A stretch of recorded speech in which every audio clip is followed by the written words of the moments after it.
So generally, I would think that you would want to have bottled the wine within 8 months. Rule number one, there's no rules, right? Different processes will produce a different product. So depending on what you decide you like, you can bottle after 6 months, or in this case, May, June, July. This is now 14 months. You know, if I show you my problems, that will make you less afraid to have your own problems. So this is a problem, right? One problem that you want to avoid is too much room, too much air in the jar. Oxygen is the enemy of wine. So this is why we put the airlock on, and in theory, the CO2 can get out, but the oxygen cannot get in. So there's a few things that need to happen here. I'm demonstrating a few problems, and we're going to see how bad the problems really are and see what we can hopefully do about them. This is 14 months old. This is about a month old. This one is ready to be racked. This one is long overdue for bottling. Both of these are a demonstration of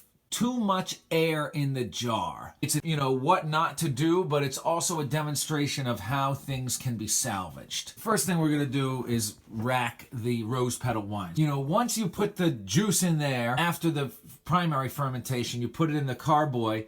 After a little while, it starts to settle, and on the bottom, you see that layer of grossness. That's called the lees. That's some spent yeast. We wanna get the wine off the lees. So if we just poured it, it would stir it all up, so we're going to siphon it. This is this tool. It's a hose, and it's connected to this auto siphon, so you just pump it a few times.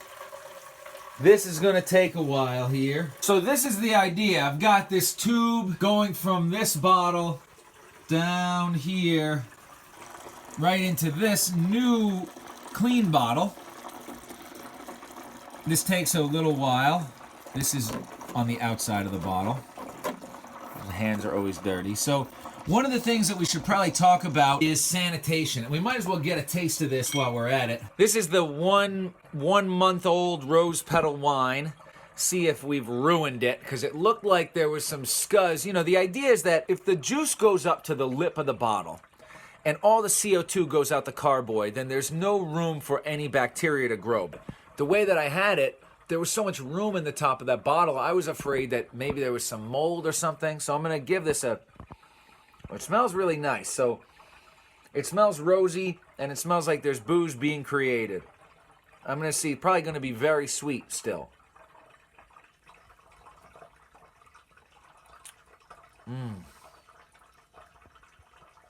Yeah, I think that's all right. I think that tastes pretty good here. So I'm going to give it another one. Definitely tastes perfect. I mean, it tastes amazing, right? People will tell you again and again that you need to be really careful about sanitation. And I'm not going to tell you any different. Sanitation is really important. And if you mess something up, probably because you didn't clean enough. So you want to clean everything. And I clean the bottles and sanitize them my damnedest, okay? I'm doing the best that I can. But not everything is perfect all the time. And I want to encourage you to keep everything clean, but I also don't want to intimidate you away from home winemaking. If it tastes bad, don't drink it. If it's gone bad, it will taste bad. It's going to turn it to vinegar. It's going to make it moldy. It's going to make it smell like a foot or a poop. Now this, let's look at it again, all right?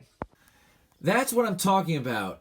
That scuzz on the bottle. Look at the glass that just drained. You left the scuzz. That's the whole point of racking. I'm tilting it forward to try to get the last bit of wine from the old jar, and you can see in the back of this old jar, that's all the gross stuff. It's hard to get that last little bit of wine, and it's gotten all mixed up with the lees anyway. Now, what you could do is you could use this to inoculate a new batch. That's what this guy, Barry Ray Cyrus, does to make the SKEETER pea, right? But what we'll probably do is top this up with water. It'll make the wine a little bit weaker, just by a little bit. But you want it really to be up to the lip to prevent any of that scuzz growth. And you can see the bubbles? I mean, it is bubbling. So that's as it should be. Wine is almost to the top of the jar. And then we've got the airlock, and the thing is floating. You know, it's not bubbling super quick, but it's clearly fermenting, and we're going to leave it.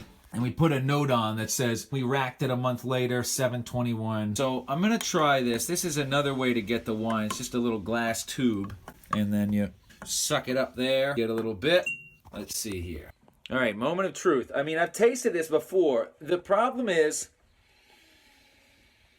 ooh, boy, I wish it smells real nice. I mean, it smells like wine. It smells like white wine. The problem is, the longer you leave it, the stronger it gets. It's going to keep fermenting. So there's different ways to stop the fermentation process. You can just rack it and rack it and rack it, because the yeast eats the sugar and poops out alcohol, right? Basically. So if you calculate it right, the yeast eats all the sugar and then gets tired and goes to sleep, and then you have wine. And then the thing will stop floating, right? The little bubble will stop floating. And still haven't tasted this thing. Should I taste it? It's pretty good. Ooh.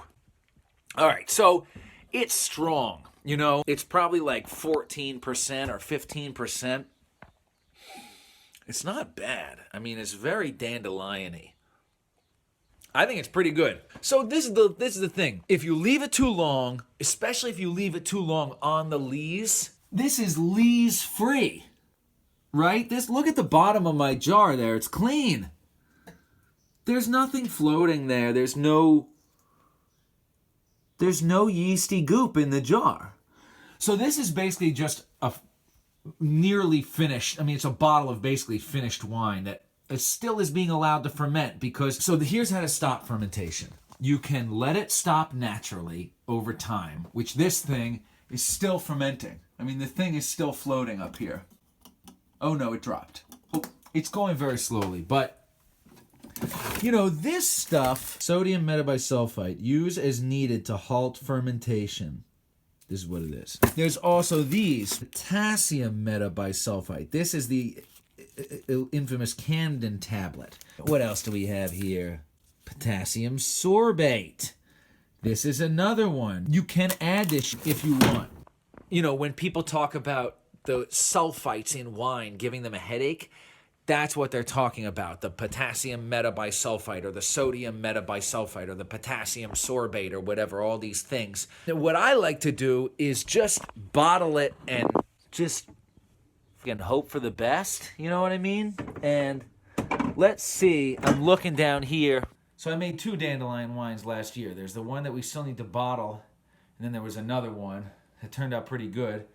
It wasn't as bubbly when I've been opening it, and I wanted to show you if the wine ends up a little bubbly, like if you don't stop the fermentation fully. You know, if you're taking a gamble, people who want to make hard cider, sometimes they will inoculate their wine again upon bottling so that it ferments in the bottle. I do that too. I just do it. I just didn't know what I was doing. It's called bottling called bottling early. If you don't stop the fermentation entirely, when you open the bottle, there can be a little bubble.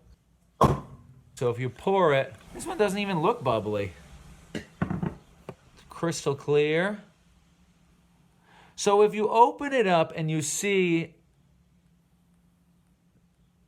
that's not sediment. Those are just little tiny bubbles that are going to settle. But if you see something floating in it, or if it tastes bad, whoa, it smells real strong. It smells like it smells like white wine.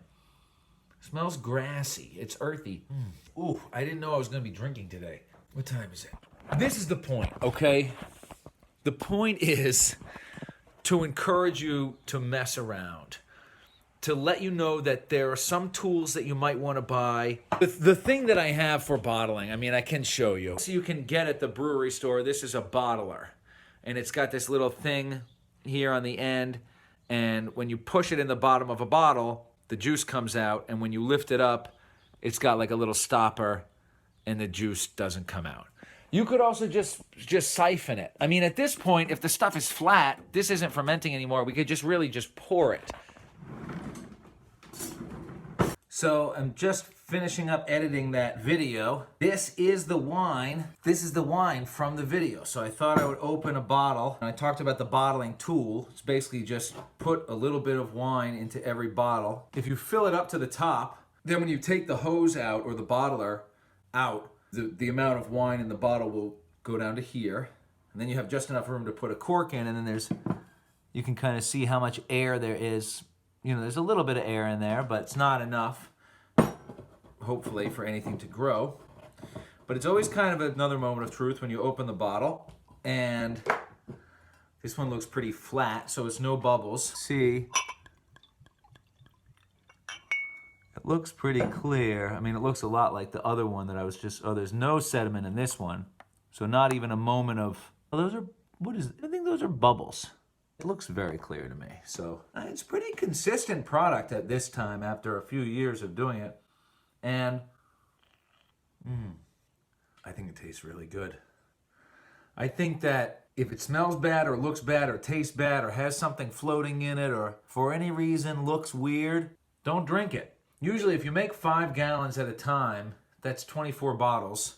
So if anything goes wrong with one bottle for any reason, I've had a few batches go bad, not washing it enough or maybe adding too much sugar. You know, the recipe is going to vary too, depending on what you use, because different fruits or flowers are going to have different amounts of natural sugar. So you probably need to add a little less sugar to rose petals because they're naturally really sweet. Whereas the dandelion wine, if you don't add enough sugar, then it tastes kind of skunky and earthy and bitter and weird. But this one is pretty good, I think.